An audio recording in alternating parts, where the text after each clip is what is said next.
Every so often, you'll go through a period in your life. You will see yourself as a failure because you don't see yourself operating in the way that you dreamed that you would.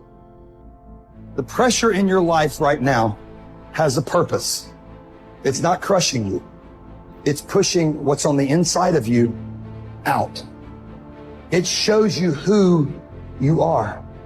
It's how you find out what's on the inside of you. I want to remind y'all of the power of the mind.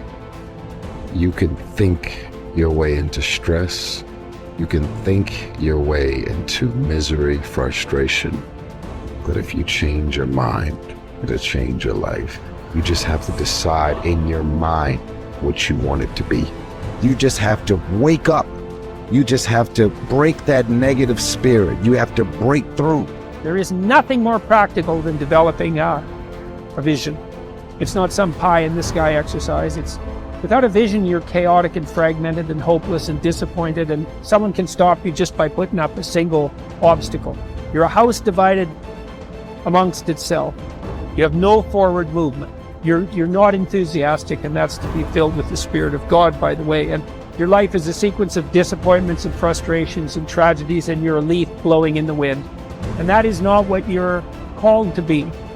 That's not what you're called to be. You're called to be a visionary constructor of the paradise of vision.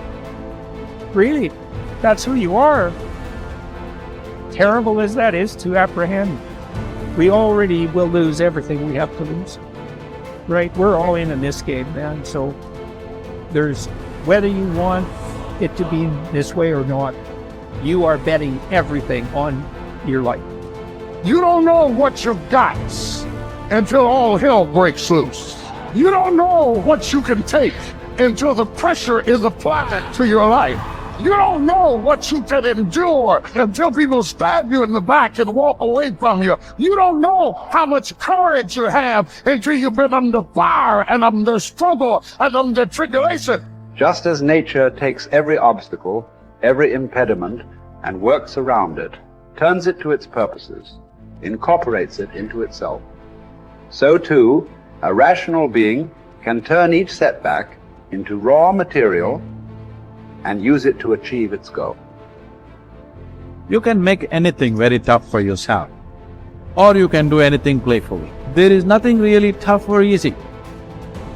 It is the way people experience it that something becomes very tough or something becomes a joyful process.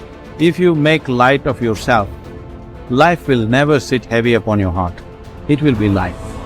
But you think too much of yourself, everything will become difficult. Sitting, standing, somebody looked at you like this, so much difficulty, isn't it? Somebody did not look at you, so much difficulty. This is because you have made yourself bigger than what you are. You have ideas about yourself, exaggerated ideas about yourself. If you become too serious about who you are, then everything becomes difficult. If you carry yourself lightly, then everything is with ease.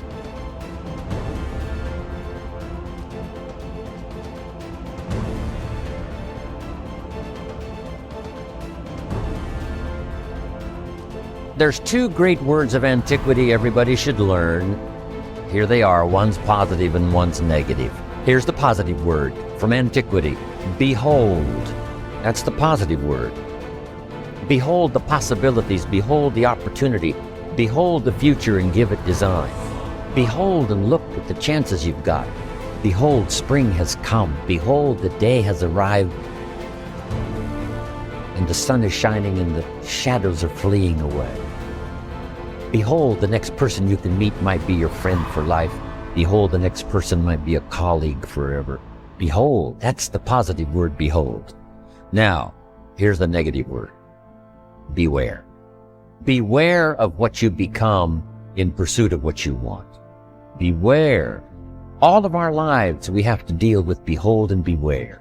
When a kid goes to school, it's behold the opportunity and beware the dangers, behold and beware. So beware of what you become, pursuing what you want. Some things I went for in the very beginning cost me too much. I got so obsessed with some things that I found out later the price was too big to pay. If I would have known better, I never would have paid. But sometimes we learn when? After. So don't become so obsessed with something that you lose your sense of reason or it costs you your friends.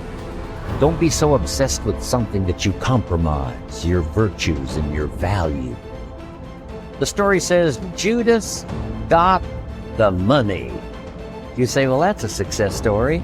No. It's true, 30 pieces of silver was a sizable sum of money, but it was not a success story. His name was Judas. Doesn't that ring a bell? It makes all the difference in the world. Judas got the money. Here's something interesting about the story of Judas. After he got the money, he was unhappy. Someone says, well, if you had a fortune in your hand, why would you be unhappy? And here's the key. He was not unhappy with the money. He was unhappy with himself. Here's a key phrase. The greatest source of unhappiness is self-unhappiness. It's not from outside the things that make us unhappy. Greatest devastating unhappiness is to be unhappy with yourself. Now, a mild form of unhappiness is constructive. The desperate form of unhappiness is destructive. It's like worry. We should all worry a little, but not let it destroy our lives. So it's called caution, but not undue caution. It's called fear and worry, but not the worry that kills you, not the worry that destroys you. It's like hate. You don't need to hate your job. Save your hate for the important things like evil, like the weeds that attack your garden, like the diabolical ideas that try to entice your children.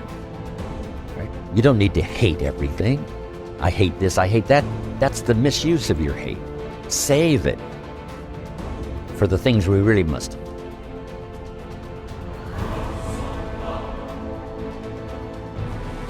How long are you going to wait before you demand the best for yourself and in no instance bypass the discriminations of reason?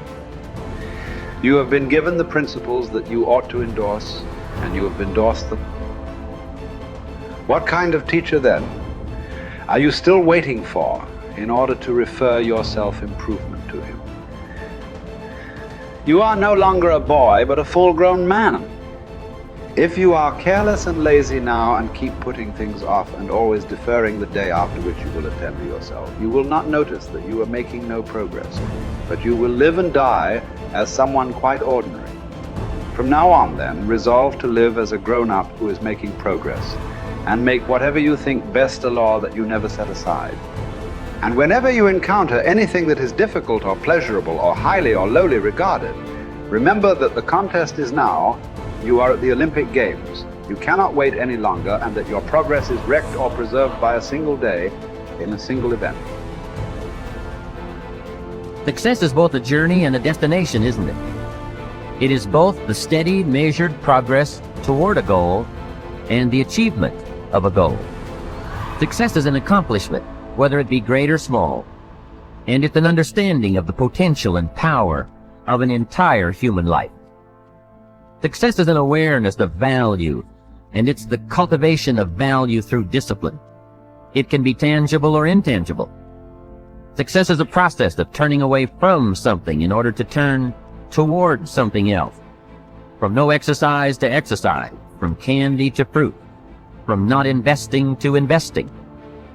Success is responding to an invitation to change, to grow, to develop, to become, to move up to a better place with a better vantage point.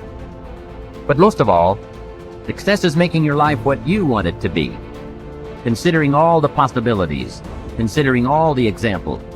What do you want for your life? That is the big question. Remember, success is not a set of standards from our culture, but rather a collection of personal values, clearly defined and ultimately achieved. Success is your better life for you, the design you give it, the dreams you accomplish. Making your life what you want it to be for you That is success.